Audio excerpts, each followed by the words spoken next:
Hi guys, welcome to my channel. এখানে দেখো চলে আসে নতুন আরেকটা ভিডিও নিয়ে। তো আজকের এই ভিডিওটা কিন্তু অনেক অঙ্গনওয়াড়ি কর্মীদের মধ্যে কিন্তু এটা নিয়ে একটা কোশ্চেন রয়েছে।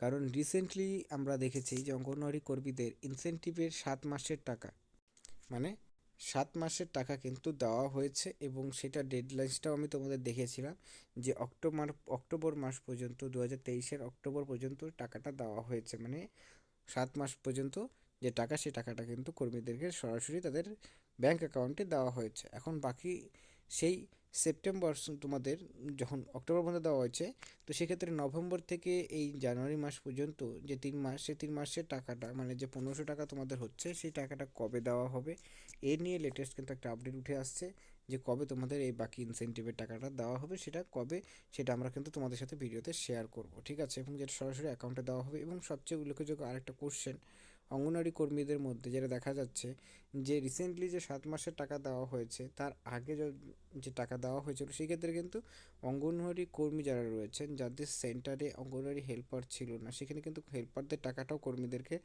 দেওয়া হয়েছিল। বাট এইবার কিন্তু দেখা যাচ্ছে যে অনেক অঙ্গনওয়াড়ি কর্মী রয়েছেন যাদের সেন্টারে হেল্পার নেই, কিন্তু তাদের সত্ত্বেও তাদেরকে হেল্পারের যে টাকাটি রয়েছে 250 টাকা করে, সেই টাকাটা তাদেরকে দেওয়া হয়নি। তো এটা কেন দেওয়া হয়নি এবং এটার সলিউশন কী রয়েছে, অবশ্যই ভিডিওতে আমরা কিন্তু তোমাদের সাথে শেয়ার করব। এবং এটা কবে দেওয়া হতে পারে, মানে বাকি 3 মাসের ডিউয়ের টাকাটা কবে দেওয়া হতে পারে, এ নিয়ে ডিটেলস লেটেস্ট আপডেট কী রয়েছে সেটা তোমাদের সাথে শেয়ার করব।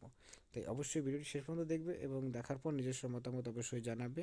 এবং যদি তুমি চ্যানেলটাতে নতুন হয়ে থাকো, চ্যানেলটিকে সাবস্ক্রাইব করে রাখবে, আর ভিডিওটি ভালো লাগলে ভিডিওটিকে লাইক অবশ্যই করবে। তো চলো সমালোচনা করে যে আপডেটগুলো রয়েছে, সেই আপডেটগুলো ভিডিওতে তোমাদের সাথে শেয়ার করা যাক।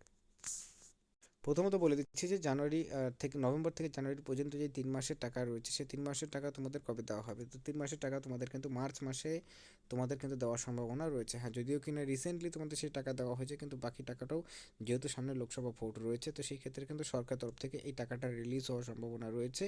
এবং তোমাদের মার্চ মাসের মধ্যেই সেই টাকা তোমরা কিন্তু পেয়ে যেতে চলেছো, যেখানে তোমাদের আপ টু জানুয়ারি পর্যন্ত 3 মাসের টাকা একসাথে কিন্তু দেওয়া হতে পারে। যেটা একটা লেটেস্ট আপডেট, সেই লেটেস্ট আপডেট অনুযায়ী আমরা কিন্তু তোমাদের সাথে শেয়ার করছি। এবং তার মানে এটা নয় আমরা বারবার করে বলছি যে 100% তোমরা মার্চ মাসে টাকা পাবেই, ঠিক আছে? যেটা খবর পাওয়া যাচ্ছে যে তোমাদের মার্চ মাসে কিন্তু 3 মাসের টাকা একসাথে দেওয়ার একটা সম্ভাবনা তৈরি হয়েছে, যেটা লোকসভার ইলেকশনস রয়েছে, যার জন্য এই টাকাটা কিন্তু তোমাদের দ্রুত দেওয়া হচ্ছে, ঠিক আছে?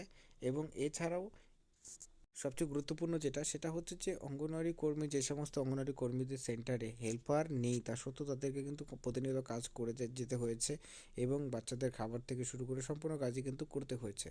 তো সেই ক্ষেত্রে এর আগের বার আমরা দেখেছিলাম যে হেল্পারদের টাকা তো অঙ্গনওয়াড়ি কর্মীদেরকে মানে 750 টাকা করে দেওয়া হয়েছিল, যেখানে হেল্পার নেই। কারণ ভ্যাকেন্ট অনেক পোস্ট রয়েছে, এবং এটা ঘোষণাও করা হয়েছিল যে 10,000 নতুন অঙ্গনওয়াড়ি কর্মী এবং সহায়িকাদের কিন্তু রিক্রুটমেন্ট করা হবে। বাট সেটা নিয়ে অফিসিয়াল নোটিফিকেশন এখনও পর্যন্ত রিলিজ করা হয়নি।